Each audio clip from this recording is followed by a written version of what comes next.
Laastens waaroor ek gaan praat is die predikant en die kerk.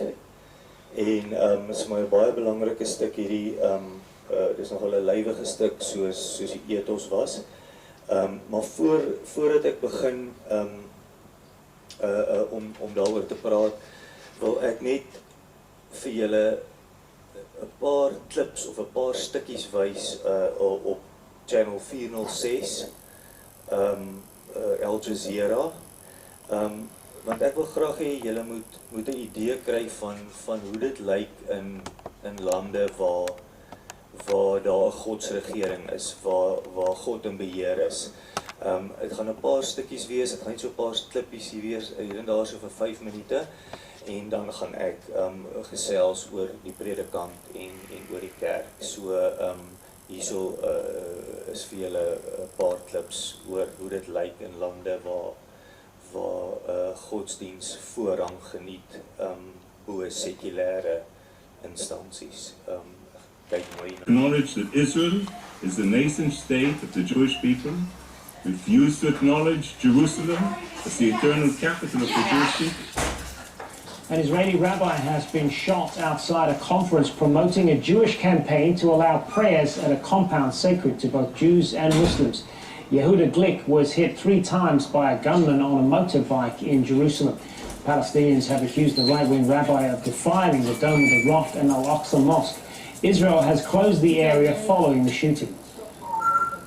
New video obtained by Jazeera shows the destruction caused by last week's car bomb attack in Egypt's Sinai Peninsula. Plans to create a buffer zone between Egypt and the Gaza Strip have been accelerated by the killing of at least 28 soldiers.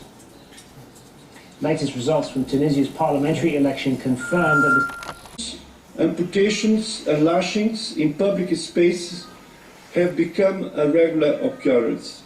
The display of mutilated bodies has only further terrorized and traumatized Syrians, in particular children. Iraqi forces say they've retaken the town of Beji from the Islamic State of Iraq and the Levant. The army is now closing in on the nearby oil refinery, which has been under siege by ISIL fighters for 5 months. There have been clashes between Israeli forces and Palestinian protesters in the occupied West Bank after affairs, despite a move by Israel to ease age restrictions on worshippers at Jerusalem's Al-Aqsa Mosque. Imtiaz Tab has more from Kanaal. Well, you can see Israeli security forces trying to disperse the crowd. They're firing tear gas canisters and have been using stun grenades as well. Let me just get out of the footage to show you. Again, this is, of course, a scene that's been going on here for the better part of a few hours. Again, as Israeli security forces confront protesters. In Yemen, dozens have been killed in heavy fighting between Shia Houthi rebels and Sunni tribesmen in Khobza village in Rada. The Houthis now say the former Al-Qaeda stronghold is under their control.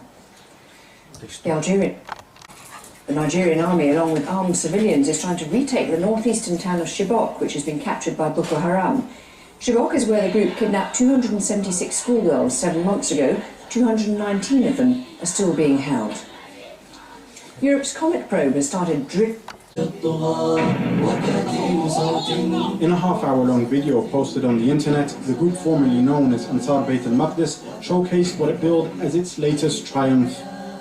Al Jazeera cannot independently verify the video's authenticity, but it's said to show the attack on the Egyptian army in the Sinai Peninsula last month that killed at least 30 soldiers. The video shows the group's fighters killing some of the soldiers, shooting them in the back of the head. The footage is accompanied by a 7-minute-long message from one of the group's leaders, which has since sworn allegiance to ISIL and renamed itself Wilayat Sina, which means the State of Sinai. We have warned you time and again, but you do not listen. You killed our women and children, bombed our homes and continue to expel us from our lands. And despite what we have inflicted on you in this attack, we tell you the war is yet to begin. Wilayat Sina says it's taken up arms in response to the Egyptian army's campaign to forcibly transfer people from the Sinai. The military is trying to create a buffer zone near its border with the Gaza-stricken Israel. Hundreds of families have had their houses demolished. Many of them remain homeless. President Abdel Fattah al-Sisi says the buffer zone is needed to combat what he calls terrorism. But attacks against the army as well as other acts of violence have only increased since he has come to power, intensifying even more after the military began its operations in Sinai. The message from Wilayat Sina makes no reference to the Muslim Brotherhood, which the government has accused of being the main source of violence in Egypt. It follows the introduction of tougher anti-terrorism laws. ISIL and Al-Qaeda are now on the list, as are Nigeria's Boko Haram, Yemen's Houthi rebels, and the Muslim Brotherhood group operating in the UAE. It's feared that pro-Russian... The leading advocate of women's rights in Afghanistan. She was injured in the attack along with 17 others. Syria's opposition's called on international donors to help prevent a food crisis. Because of the years of conflict and drought, families are facing another winter without enough food. In fact, the UN predicts this year's wheat harvest alone could be 50% below average. Nicole Johnston has more. Little Mohammed is suffering. He's weak and thin. Like thousands of children in Syria, he's malnourished. We've been days without food. We only eat apricots as it is the only thing available. This is happening in a suburb of Damascus, eastern Ghouta. The opposition accuses the government of setting up checkpoints to block food and supplies from reaching the area, putting it under siege. We came here on foot. We have no winter clothes. We have nothing. My son suffered from dehydration. This is one of the last areas of Damascus still controlled by opposition fighters. Elsewhere in the city's south is the Yarmouk refugee camp, which is home to Palestinians living in Syria. It has been under siege by government forces for almost 2 years. Bakeries are closed, there isn't enough grain, no electricity. The children in Yarmouk wake up, but there's no bread to eat. They rarely have breakfast and lunch. Before the war, there were around 160,000 Palestinians living here. Now there's 18,000, including some Syrians. The rest have fled, and those left behind are trapped in the camp. It was cut off by government forces in 2012. Opposition groups moved in. Now the infrastructure has been so badly damaged that the United Nations says there's a severe water shortage as well. Nicole Johnston, Al Jazeera. The United States top general is... We'll begin with the developing story out of Israel, and the Popular Front for the Liberation of Palestine, otherwise known as the PFLP, is praising an attack on a synagogue in Jerusalem that left 4 people dead. 2 men, believed to be Palestinians, carried out the attack, and they have both been shot dead by Israeli police. Al Jazeera's MTS Tayeb reports. More violence on the streets of Jerusalem. This time in the city's west. A synagogue in Har Nof, an Orthodox Jewish neighborhood, was the target. According to Israeli police, 2 people wielding guns and axes attacked worshippers during morning prayers. The assailants are Palestinians from East Jerusalem. Israeli police units were dispatched and responded quickly, arrived at the scene and shot and killed the 2 terrorists. The area has been cordoned off and we're continuing to search the neighborhood to make sure there aren't any further terrorists. That the attack took place at a holy site will likely provoke further anger. In the past month, violence has surged in areas of Israel and the occupied Palestinian territories. Just on Sunday, a Palestinian bus driver was found hanged inside a vehicle in Jerusalem. Israeli police... About killing the messenger. It's about shooting the messenger. Yasser was the messenger. He was the journalist. He wanted to cover the conflict. أخذوا الجثة شحطوها هيك وبدأوا يفتشوا في جياب ياسر. أخرجوا هاتف ثريا من جيبه وكان في معه بعض النقود. أخذوه وتركوا الجثة. بهاي النقطة أخذونا معهم بالسيارة تقريبا لمدة كيلومتر أبعدونا عن المشهد وأمرونا بعدين بدون يعني فقط في الإشارة بدون أي كلمة إنه أخرجوا من السيارة. خرجنا أنا والسائق ونتابع المسير.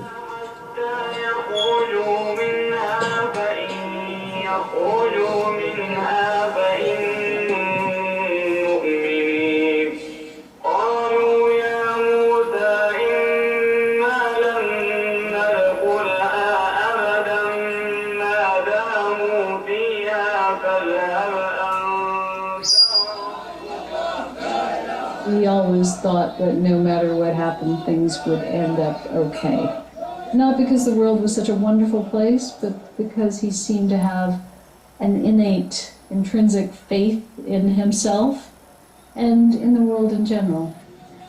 He is not the first to be killed, and he will be not the last. I think it will continue.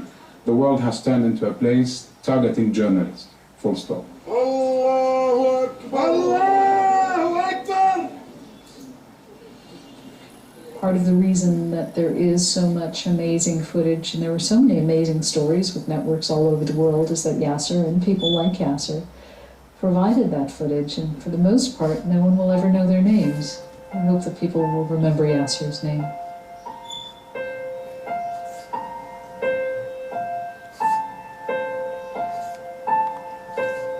So just tell him I miss him.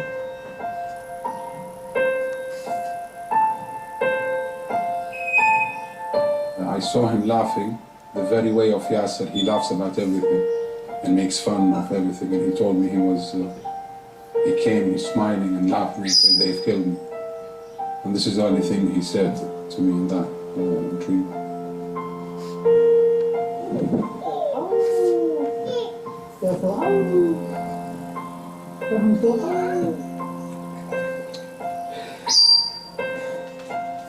I just want to tell these kids that their father was amazing.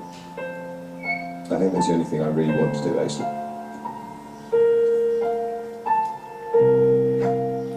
لو يرجع يوم بتمنى يعني كله يا ريت ياخذني معه وارتاح، نكون ارتحنا سوا وما يتركني لحالي يعني بهالعذاب.